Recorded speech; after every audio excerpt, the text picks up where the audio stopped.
Oh, you're an entrepreneur? Oh, you're a real estate investor? Oh, you're trying to learn from those who did it? Well, come into the lab then. Put your white coat on, gloves on, notepad, and let's build, y'all. Real estate experiment. What is happening, y'all? Today, we have the pleasure of having Scott Krone dialing in from Chicago. Am I right, Scott?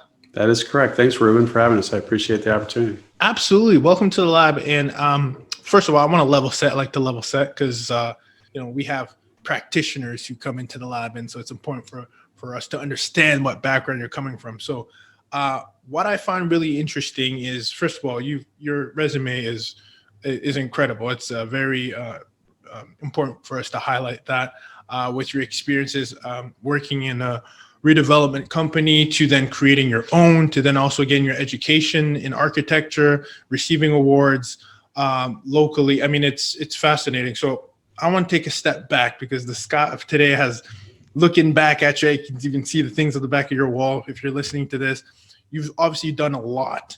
And I like to, in the lab, we like to level set and take a step back and identify where it all started so we can kind of apply, the same experiments or take a page from your book per se. So when would you say the real estate umbrella, the large umbrella that you have, when did you start gaining traction, and at what point do you feel like, okay, I'm starting to get a feel of this and this is where I want to start niching in? Tell us about Scott from the beginning.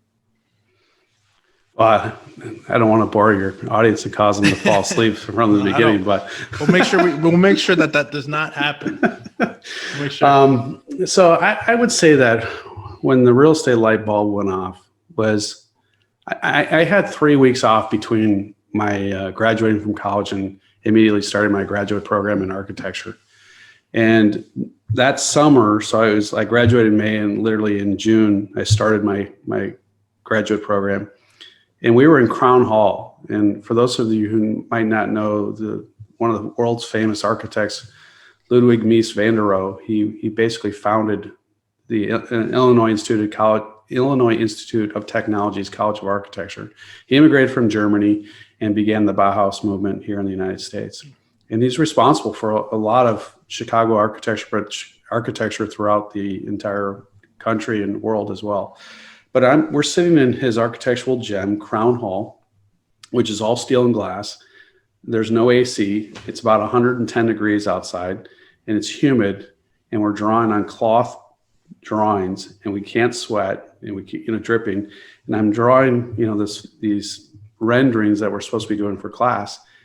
And everyone starts talking about the differences between being a real estate developer and an architect, and what are the different roles. And that's when the light bulb went off in my head that, if I'm going to be trying to do something, I need to be not just the architect, but the developer. And before that, I didn't really know what a developer was. And then my next semester, I got connected as a TA to a professor who was not only an architect, but also a real estate developer and contractor. And we did all of it. And so my master's thesis became this 50-acre, 400-unit development that I worked on for the next 6 years while I was working for him. Okay, so first of all, I'm so glad you went there because I was going to go there, Scott. And I think it's important for us, for the listeners as well, to be able to understand the distinction and the difference between the two. So why don't you help us out a little bit? Because we hear it all the time. Actually, you see it on TV. I'm a real estate developer, I'm a real estate investor, or I'm an architect, right?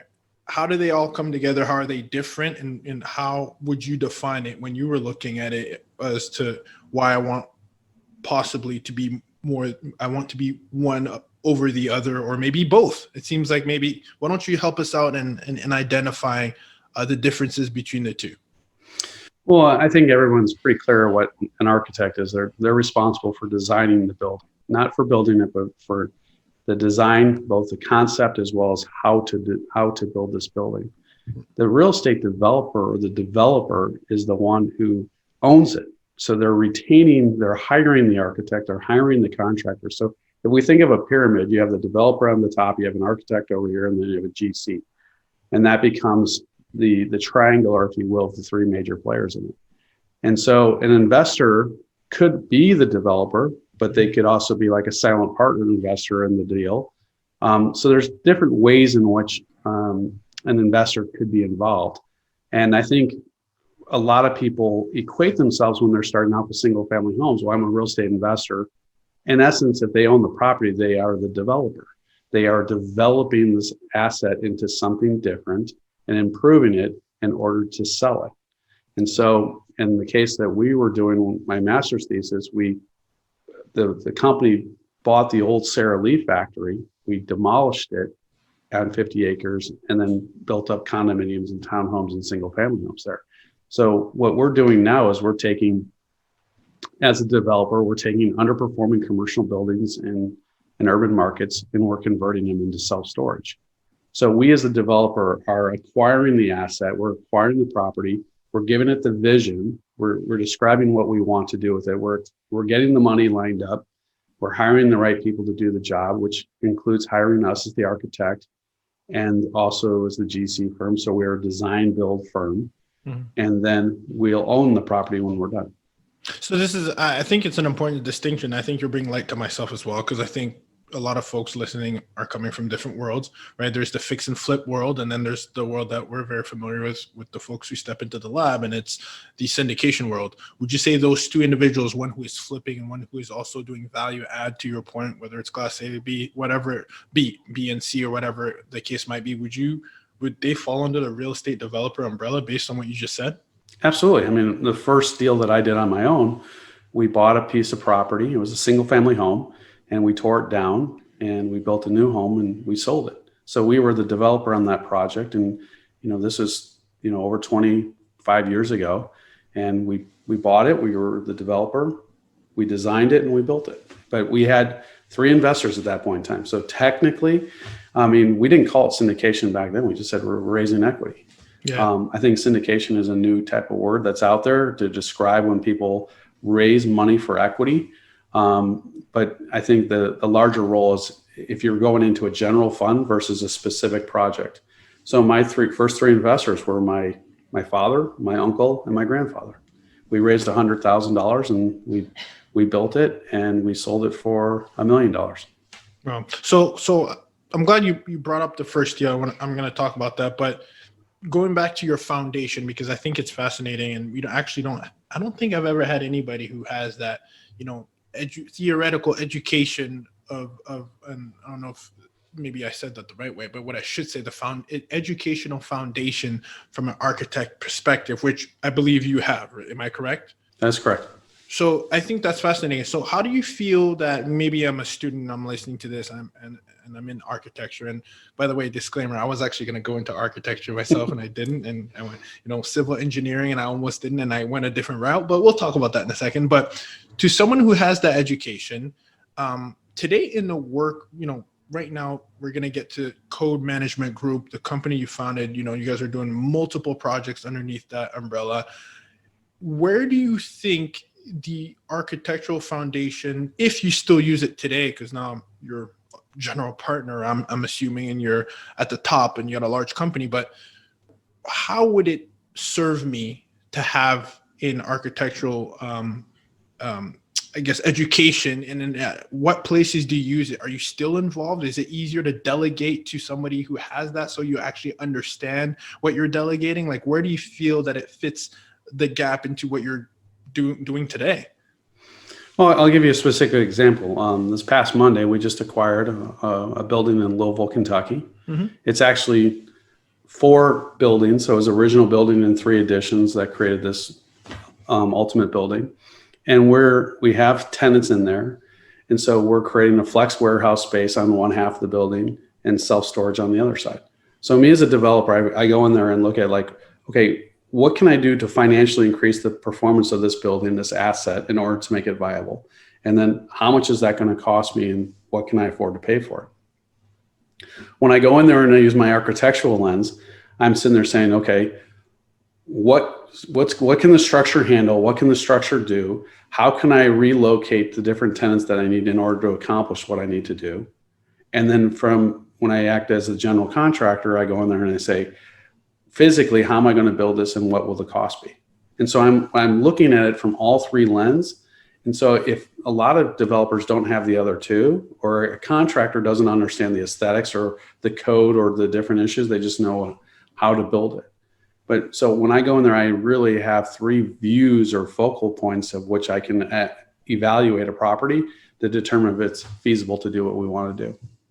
Jeez, sounds like a triple threat to me. So that's nice. No, I like that, Scott. So was that the case back then, taking it, several years back? Did you have that vision of, getting this because you had this big idea of becoming a real estate developer, or is this something that you kind of stumbled upon and you went to school and then you worked at Optima Inc., you were a project manager there, and then was this orchestrated from a long time ago, or is this something where you evolved into?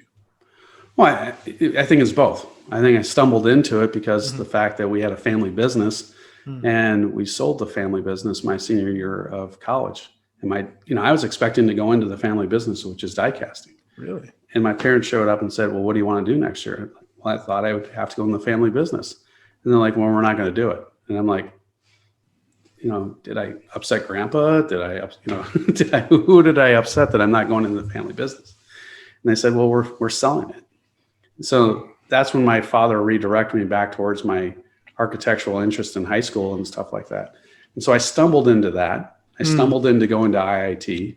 I researched it, but ultimately I was choosing between different programs, and that one just seemed to resonate a little bit more with me. I can't tell you exactly why at this point in time, but I think that's sort of like life. You just take steps in faith, and then ultimately it works out. But then even when I was in graduate school, it wasn't until I got connected with the TA as the TA for this professor who was the owner of Optima, that's when I began having the focus, like, this is what I really want to do. And I went with laser focus. Yeah. And I think that's the big difference between graduate school and undergraduate. Undergraduate, I was still trying to figure out what I was trying to do. When I got to graduate school, especially when I got that position as the TA, I had laser focus for the next 3 years. So everything I did while I was at Optima for 6 years was with the mindset of what am I doing now? What am I learning now in order to prepare me for owning my own company 5, 10, 15 years down the road? And it turned out to be, 7 years later, I was owning my own company. That's beautiful. First of all, the reason why I love that, Scott, is believe it or not, like, call it serendipity, but this is why I founded this podcast. The reason we call it, might be curious, why is it called the Real Estate Experiment? Well, it's just that I think, first of all, we're always continuously going through an education phase, right? And absolutely. I think people say, hey, I want to get started in real estate. And even in your world, well, what does that mean? Real estate is such a large umbrella, and which we'll get to yours in a second, because I know you break off into a lot of different sectors. But I think when we ask that question is, okay, what kind of real estate do you want to get into? Well, first, what we encourage in the lab is you have to explore, right? Like, you have to explore the wide range, right? Do you want to get into flipping? Do you want to talk to a contractor, see what his day-to-day is like, talk to a real estate developer, talk to an architect, right? Like, kind of like yourself, in which, again, you wear all hats, right? But then you get to a point where, okay, I like this. It makes sense. Now let me double down on it, which is essentially you found this through, the education, and we'll get in a second and find out what you were doing simultaneously. But I think I like that because it's you're discovering, you're getting educated, and it's like laser focus. This is what I'm going to specialize in. This is what I'm going to do, and this is what I'm going to build. Would you agree with that mindset, or maybe you see something completely different to what I said? But that's the kind of idea of the experimenting. What are your thoughts on that? Oh, absolutely. I mean, I've also taught architecture at Illinois Institute of Technology for 5 years. And then I transitioned that into coaching real estate. And I did that for about 6, 7 years. And the first thing that I would always ask my students, my clients, is, what do you want to do? I want to do flip. Well, why do you want to do flip? Well, that's where I think I need to start. Well, why do you think you need to start there? Well, that's what I've been told. That's what I've been trained in. I said, well, ultimately, what is it you want to do?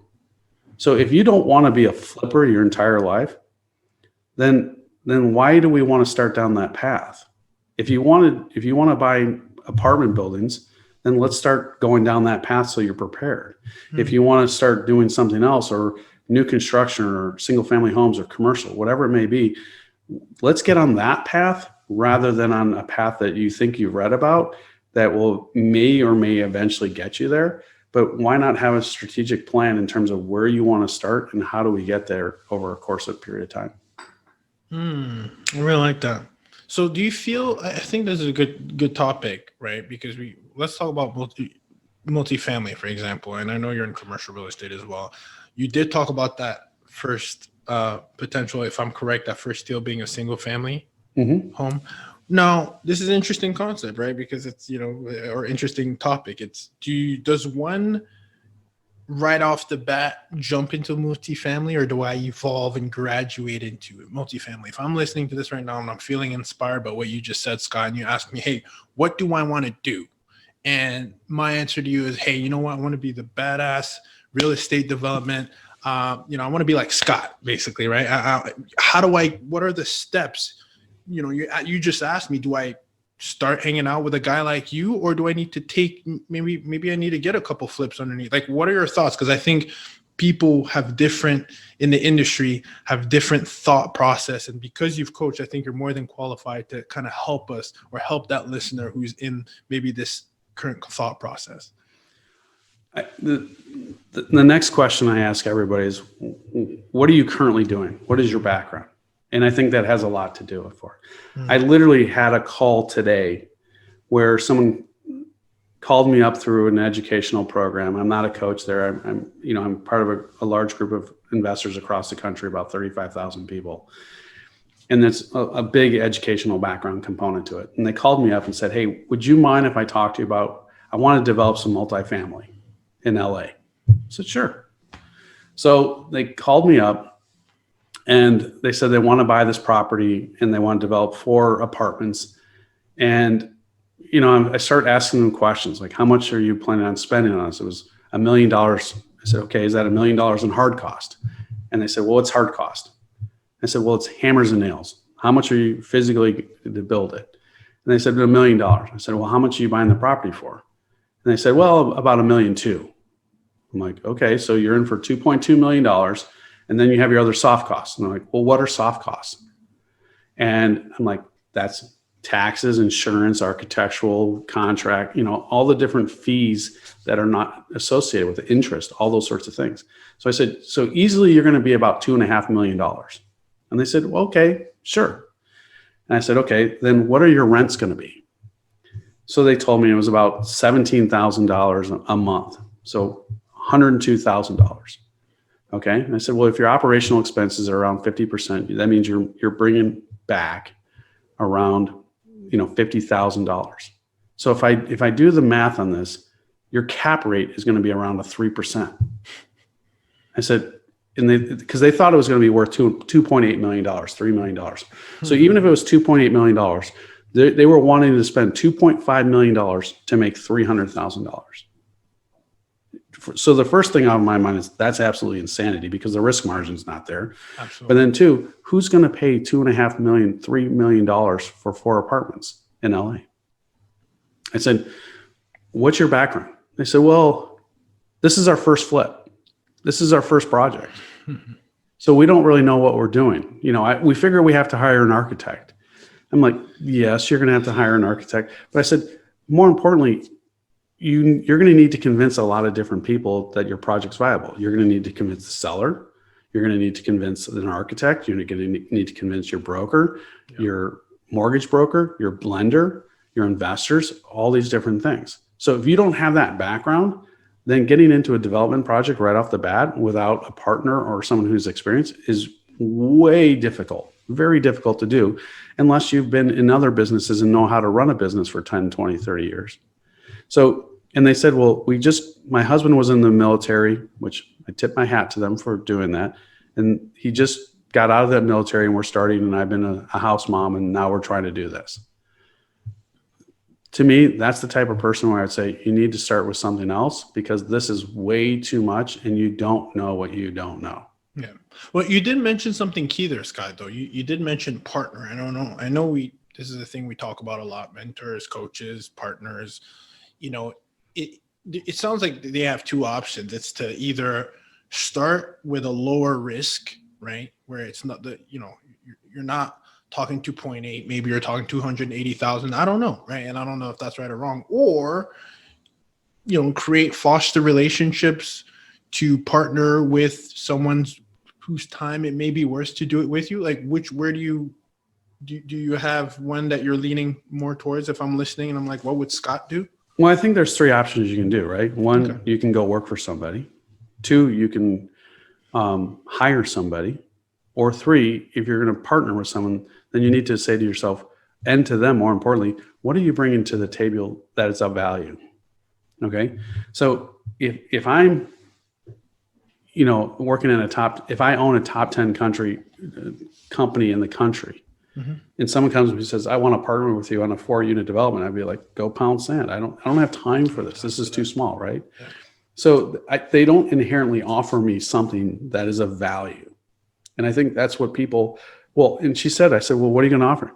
Well, I offer that I'm really into this. Well, okay, we're all into it, but that doesn't mean that that's of value to me. Yeah. So the first thing that we always say to people is, in order to sell yourself, you have to know what your potential client is willing to buy or wants to buy.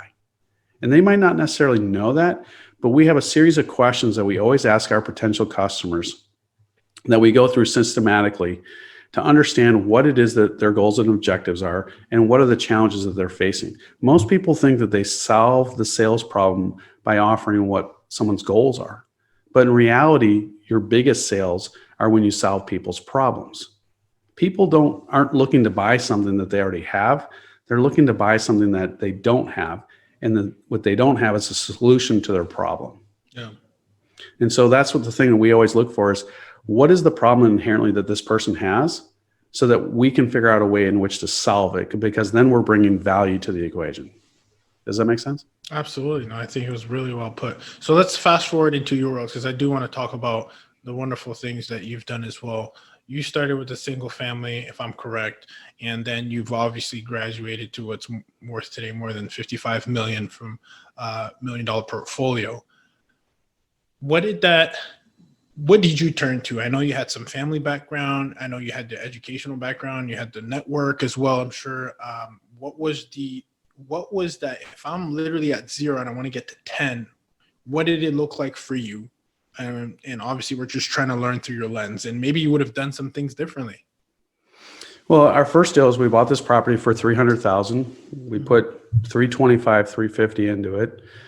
And then our soft costs, and we sold it for $1,050,000. And I gave our investors a 90% rate of return on their investment. And they said, do it again and don't tell anybody.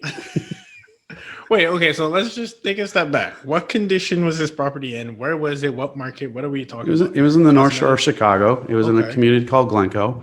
And it was probably a home that was about 75, 80 years old, that you could literally walk around in a circle in the house. So you could walk like through the entryway to the dining room, through the kitchen, through the family room, into the living room. And when you got back to the entrance, there was like a 2-foot step difference. So literally just walking around, you had to take a step up. I walked through the house twice. I'm like, is anybody else noticing this step here? So this is like a gut job, cosmetic. What are we? No, this was a complete teardown. It's a new construction house. Okay. So we tore it down. And, this is 1998. So this was, beginning of the housing boom. Yeah. And so we were, all we had to do was put down 10%. We got a 90% loan. And, my 3 investors who I told you, and when they told me that, I was like, that means they're going to limit me in what I can do. And I have a really good thing. So I got to tell everyone about this so I can get more investors. Yeah. So we started with that one house, and then when we sold it, we went to another one. And before we sold the second one, another property came up, and we bought that one. And as soon as we had it designed and on the market and began construction, we already had it sold. So we were selling these things really quickly. And then from there, we did a 12-unit townhome community. Okay, and just Scott, I got to stop you just real quick, just so we're grabbing these gems along as you're saying them. The company, the contractors you were using, were these previous relationships? Did you have to vet new ones? Like, this is more or less in the beginning. So we're just trying to, get traction of what were the things that you had in place and what were some things that you kind of just went on a limb on. Well, I had some systems in place. So, the systems that I helped develop, as well as the systems that I learned, I was able in my mind to take those in order to create the systems for our company. But when I was doing like $100 million project, those were big union jobs. And we couldn't bring the big union companies into a single family home. In fact, I went to my GE contact and said, hey, I want to buy a kitchen worth of appliances.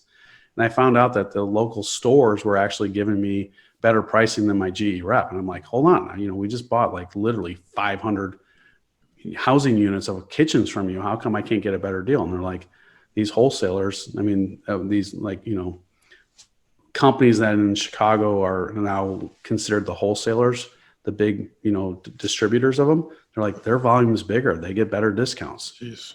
And so that's, so I had to build all new relationships. And one of the saddest things that happened this past year during COVID was my first subcontractor that I hired in my own company was an electrician. It was a Russian guy and his son-in-law. And they literally went out of business this year because of COVID. And it was a contractor that I've had for 20 years. And he literally did our first house, and he worked on other projects that we did all the way through to this day. And so that was one of the casualties of COVID for us, which I was really sad about. Yeah. But so we had to build all new contractors. We build our investor team, our pool, our group of investors, which we constantly are building it. Like my grandfather passed away. My father and my uncle are at a stage in their life where they no longer want to take those risks. They're in retirement. They're not looking to make money. They're looking to spend their retirements. So everyone has different goals, and that's where everyone progressed beyond it. My grandfather was willing to invest in me, even though he was like 80 at the point in time, because I was his grandson. But when he got to 90, he wasn't. Here's a story. My grandfather died, and my grandmother had the house, and she's like, what should we do with it? I'm like, Grandma, it's worth $1 million. Give it to me. I'll tear it down. I'll spend $1 million. We'll build a new house and we'll sell it for $3 million. And she hit me. She grabbed my shoulder and said, my house is not a tear down. How dare you call my house a tear down? She'd lived there for like 30 years, 35 years. I said, okay. She put the house on the market. My mom was the broker, sold in one day for $1,025,000, and the house was tore down. Somebody else did the work. Somebody else had the vision. Spent $1 million on it, and they sold it for $3 million. So I told you so. Nope, I didn't do that. So 3 or 4 years later, we're at Christmas Eve dinner. We're over at my parents' house where we tore down, we bought them a property, tore it down, built them a new house. So I was constantly flipping homes like this. I went through the process of every 2 years, I was flipping a home for myself. And, we were talking about the market, how great it was, doing different things. And we talked about, and I literally had done this next door to my grandmother's house. So I literally tore down her neighbor's house, built a new one right there. And we were talking about, what we could have done with that. And she said, well, why didn't we do that? I looked at her and I go, Grandma, you yelled at me calling your house a tear down. But the way I look at it, I was like, Grandma, that was $1 million of inheritance for my generation that we lost. My gosh. Oh my gosh. And so, that's life. There's some things you learn and some things that you miss out on, but you keep going forward. Absolutely. So speaking of keep going forward, and we're at the 12 unit mark, and I know you've done so much, and I want to kind of transition to now you're getting traction. You're growing the portfolio. And something interesting is we don't have too many individuals who are in the commercial real estate space and self-storage, which I want to talk about. You mentioned something, interesting with, obviously, if you're listening to this right now, currently in November 2020, we're in the midst of a pandemic. Within your portfolio, which sector do you feel is taking the biggest hit, and which one do you feel is literally no impact at all? Well, it's not too hard to say that retail is getting hit pretty hard, and because restaurants are part of that, and offices are next. People are talking about how they're not going to go back to offices, those sorts of things. We're not technically in a recession because a recession is 2 consecutive downward trend quarters. And Q2, we were definitely down. Q3, we bounced back up. And but there's the overwhelming feeling that this is going to be a recession because of the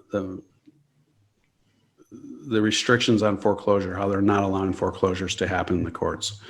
So assuming that the prognosis is that we're heading towards a recession, and I do believe we are, this would be my 4th recession. So it's in my real estate career. So the answer to your question is I've seen huge inflation. I've seen the oil crisis. I've seen the internet boom bust. And then I've seen the housing crisis in 08, 09. And in that mark, literally my investment model dried up overnight. I literally went to bed. But prior to that, I was getting the impression that we were coming towards another milestone, another downturn. And a lot of it was I was listening. I was paying attention to what was happening in the marketplace. And so we stopped buying. We were already transitioning our company in a different direction because I had a feeling that this bubble was going to burst and we were not going to be able to get loans. While other people were out overpaying for property, we stopped buying and I started selling. And I got chewed out. I went to a meeting of developers and I literally bought a house for $500,000. We tore it down. We put another $500,000 into it and soft costs on top of that. And I sold it for $1.65 million. Okay. And personally, I made $350,000 on that deal and I had $66,000 invested on it. So for me, the rate of return was phenomenal. Yeah. And I got chewed out because I had undercut it because it was valued at probably 1.9. And I was like, I'm done. I'm out. I don't have to worry about it. And literally a month later, the market crashed. So we only had 2 properties at that point in time. One was a house for $3.5 million and another one was for $2.8 million. And we sold those at break even and we paid off the banks and we gave our investors the money back. But we didn't make any money. We didn't lose money, but we gave them back their money. And so as a result of that, we did not have a lot of overhead. We were able to transition and alter. And so we began doing design build for people. And that's when we began transitioning into commercial. And that's in terms of just focusing on commercial assets. And one of my partners at the time said, well, why aren't we just doing what we've been doing? And I said, we can't get loans. I can't get any financing. You don't understand. I can't do this model. This model does not work.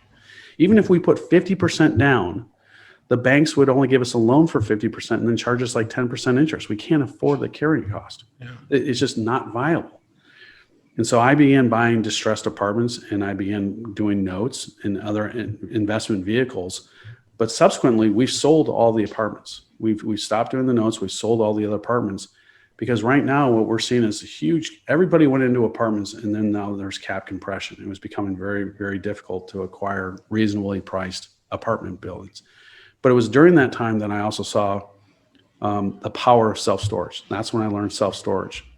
And to me, people say, well, what do you know about self-storage? I'm like, well, I can build apartments. I can build condominiums. And self-storage is basically an apartment without toilets and a sink. I mean, it's like the most simple box. So if I can build a box that we're selling for $1 million, I can build a box that we can sell for $7,000. But the reason why we like it is the most recessionary resistant vehicle in real estate. Over those 4 recessions, it dropped a little and then rebounded hard. It dropped 1 or 2 points and then came back stronger. And that's why we're seeing Blackstone just recently is acquiring a portfolio of self-storage facilities for $1.2 billion. Because in the last recession, they bought all these distressed notes because they wanted to own the underlying assets, sell it, and then provide mortgages for those people. So that was one of the big players in the last recession was Blackstone. And that's one of the reasons why I think there's a recession coming because Blackstone's already made their move. They've already made their move into the most recessionary resistant vehicle out there, self-storage. So fascinating, when you say, I've been through 4 recessions, the way you're able to see how, history repeats itself and, create a bulletproof portfolio. and being able to see also the trends. Like I think that's fascinating, and I call that wisdom. Really, that's what it is when you've been in the game for that long. So I tip my hat to you for that. Thank you. I do want to stress on 2 points. One is the homes. I know we've mentioned a lot about the homes that you were really, I guess, redeveloping. Were they literally single family homes?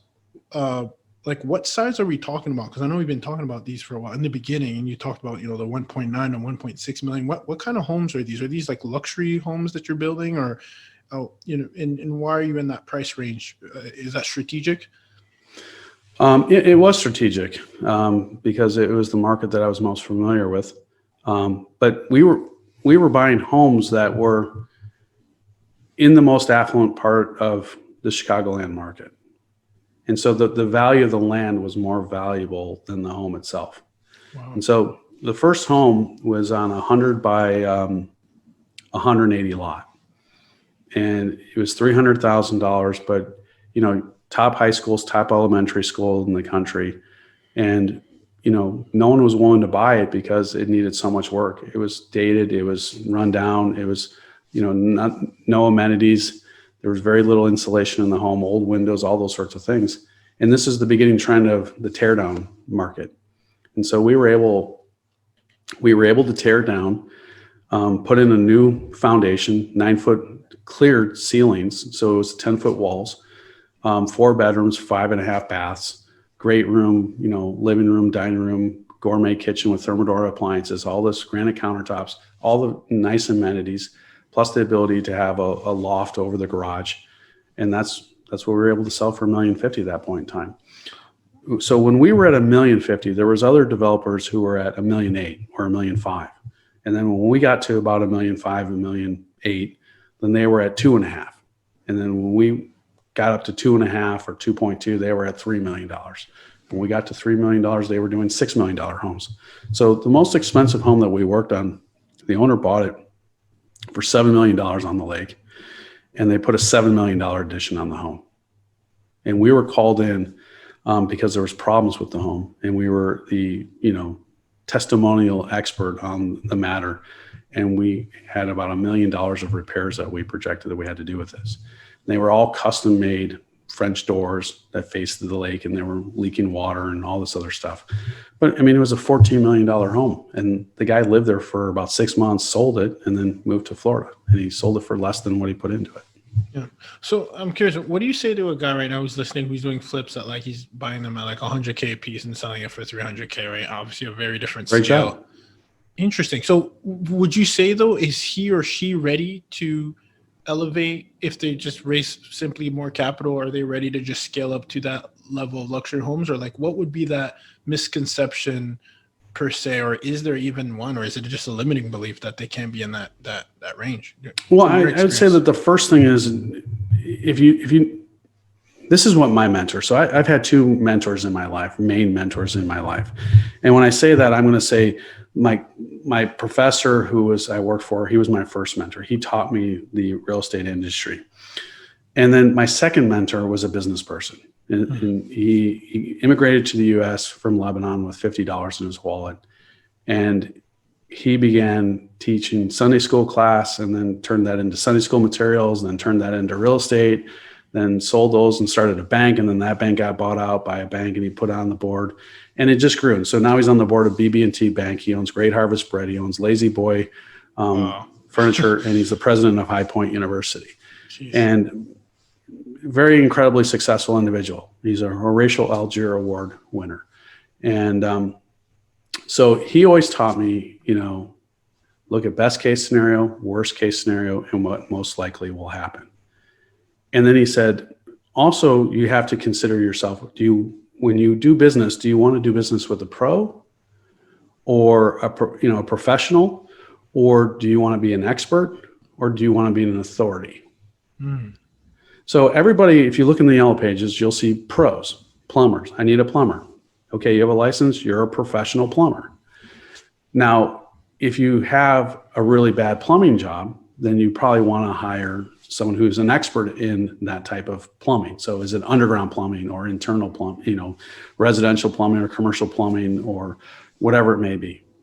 But if you have a problem that no one can solve, like let's say you have a brain tumor, do you go to the pro doctor? Do you go to the expert doctor? Or do you go to the authority? So ultimately, we all want to become the authority within our field. So if someone has done like one or two flips, there's the false confidence that I'm a pro versus I'm an authority. So I would say you're ready to move up when you have become an expert, because an expert will take the knowledge that they know as a pro and then apply it to a different market. So if you think that you know the $500,000, $300,000 market, then begin studying the $1 million market, because they're two different markets. Okay. And in this community that I'm involved in with 35,000 people, some of the questions they'll post in our group chat is like, do I do a red door or do I do a purple door or a blue door? I'm like, I don't really care what color door you're doing, right? No one really cares. You have to look at, you should know what color door is because you should know your market, right? That tells me that that person's a pro, not the authority. Oof. And maybe not even a pro, right? Yeah.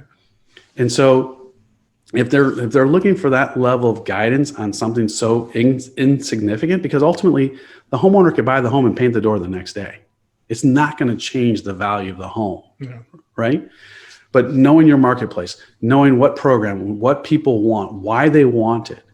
Okay, these are the important things that understanding when you make that jump, you have to be able to provide your customers with what they're looking for, because otherwise your product will just sit on the marketplace. There won't be demand for it. That's fascinating. I've never heard of that framework. Obviously, I get exposed to a lot of different frameworks. Pro, expert, and authority. I really like that, and I think it's fascinating because obviously you've been able to cross all three. And what I will transition as we close is I want to get into what you talked about, which I think is really important, is the growth, right? And you mentioned partners, you mentioned authorities, you mentioned mentors. What for you has been the most significant rocket fuel per se to your growth and even overcoming obstacles when you look at the conversation we just had? Was it getting new mentors, getting new authority figures in your life when you needed them the most? By the way, I have to say I love the fact because there's business entrepreneurial people who listen to this, and the fact that you actually have two coaches in real estate and in business, I think is just such a wonderful combination. And I want to just let you know that that's phenomenal. So what do you think for you is that rocket fuel? And as you're looking for more, I mean, you got a lot of work to do still, and you're still at your peak. What do you think is going to take you to that next level, and what are you going to use? Well, Ruben, I mean, one of the things that began was, I became good at doing what we were doing here on the north side of the city of Chicago. Okay. I wasn't like a city developer. I was a market developer. And my second mentor, his name is Dr. Nito Kubain. He's the one who opened up my mind in terms of like, you have a job because you're always one project to the next. You don't have something that's sustainable beyond you. You don't have multiple sources of income coming in. You have the one. So, first of all, you need to develop multiple sources of income, and then come up with a strategy that allows your company to expand beyond your marketplace. And I didn't think I could do that. And so it was only through working with him that we've now become a company that is a regional company. So we have products in Wisconsin, we have Illinois, we have Ohio, and now we have Kentucky. And we're looking in Missouri, we're looking in Alabama right now. We're looking at in other markets that we can continue to expand our product base. And that was one of the fuels that really put it into hyperdrive. And then I'm also beginning right now on a 2-year program. I literally in the beginning of November went on a retreat that began a 2.5-year process of transformation and leadership. So I'm making a 2-year commitment in leadership to focus on, if I'm going to be a more effective leader, then I have to focus on myself. And if I focus on myself, then it will naturally flow to other people. But I can't expect other people to rise if I'm not focusing in learning how to be a better leader. And so that's why I made a commitment. I told the guys I work with, I said, look, once a quarter, I want to be gone from Sunday through Tuesday. after, Tuesday at lunch, and there's not going to be any cell phones. They make us turn off all our cell phones in the first retreat, if you will. And the whole concept was strategically withdrawing from your business, strategically retreating from your life in order to assess and reevaluate so you can be more effective going forward. People think of retreating as a negative thing, like we're failing, we're running away. But this is pulling back intentionally in order to assess. And so we had 4 hours of solitude and silence that we, just to allow that inner voice come to the surface that gets suppressed because you're always constantly dealing with different things. And so that was a commitment that I made to myself, my family, and our business, that I'm going to be investing consistently for the next 2.5 years in this process. That's fascinating. You mind sharing what the name of that mastermind is or retreat is? It's called Transformation Center. That's awesome. We'll look into that. That's fascinating. It's, I'm excited for it, and we'll see how it goes. No, I can't wait to see where this takes you and your company, because I do believe that, your company is a reflection of the people who operate behind it. And so, self-improvement, self-investing is just it's the best investment you can make. So I gotta commend you for that. That's fascinating. As we transition out, real quick, rapid fire questions. You're very level-headed, very aware of your strengths. What is the best habit do you think that serves you throughout your day? Beginning my mornings at 5:30 in the morning, and my wife and I, we live a couple blocks from Lake Michigan, and we begin by going down there, and for at least 6-7 months of the year, we're paddleboarding out on the lake, and it's solitude, it's quiet, it's an ability to get your mind, to get those in first quiet thoughts coming to the forefront before all the noise and the distraction comes to life. And so that's something that we've been doing. Began with walking the dog. So our dog's 11 years, we've been doing it for over 11 years, but then we got a paddleboard, and it's nothing greater than being out in the middle of Lake Michigan in this huge, vast body of water, and just Beautiful. the stillness and quietness out there. Yeah. You ever read The Miracle Morning? I have. There you go. The Savers. Yeah. Favorite book, now that we're on that topic? Oh, that's a hard one. I mean, I'm going through a couple good ones right now. An Invitation to a Journey is really spoken to me recently. One of the most powerful ones for our business was The Road Back to You by Ian Morgan Cron. Different spelling, no relationship, so I'm not getting any residual income off of it for my retirement fund. But it breaks down, these 4th century monks came up with it, and it breaks down the personality types into 9 different people. And the idea is that they pull, they draw from one another, and we all have these distinct personalities, but we all communicate, and they're all based upon a wound that we're trying to cover up. And so by me understanding not only my own personality, but other people's personalities, I can more effectively communicate with people in our office. So everybody in our office is taking the test for this concept. And we're even hiring a new intern, and we're bringing him in. And I said, you have to read this book, and you have to tell us what your personality type is. Wow. And I can't tell you what it is, because only you deep down will be able to assess it. And it's wrong for me to tell you. But because of that, we've been able to alter the way in which we communicate with clients. It's how we've been able to alter our communication with the office, and we can become a lot more efficient in it, because we're no longer responding or reacting to triggers. And I can understand and recognize where those triggers are coming from, and be more effective in problem solving. That's fascinating. And that goes back to an alignment of uplifting the people with you once you've kind of detoxed yourself as well. It sounds like that's one thing I got to get my hands on. I read a lot, and I haven't come across that one. So okay, that's fascinating. Favorite real estate, product within, when I say product, you got multifamily, you got single family, you got commercial, you even got that. We didn't even talk about the athletic spaces. I think that you have the athletic, is it facilities, flex centers that you have? We have fields in our flex warehouse spaces.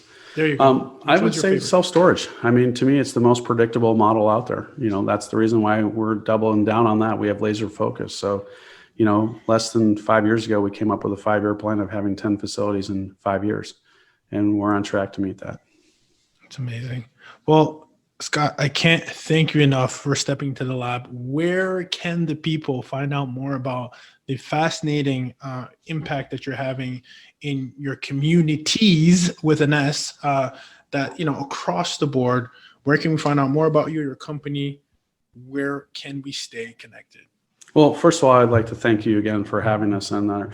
And if people have questions about this or about their career in real estate, if they go to codamg.com and they click on our webpage, which is codamg.com, or email us at info@codamg.com, and they want to learn more about investing in real estate or about self-storage, and then they reference you in the show, then we will give them a free hour. And if they have a building that they think that might work, we will assess it. The industry is too small for us to steal it. I'm not interested in stealing people's projects. If you want me to sign a non-circumvent, I'd be more than happy to do that. But we want to give that back to you and your listeners, just to offer that up to them. So if people do that, we will certainly jump on the call with them for an hour and talk with them and go through different things or strategies or how to go about doing different things.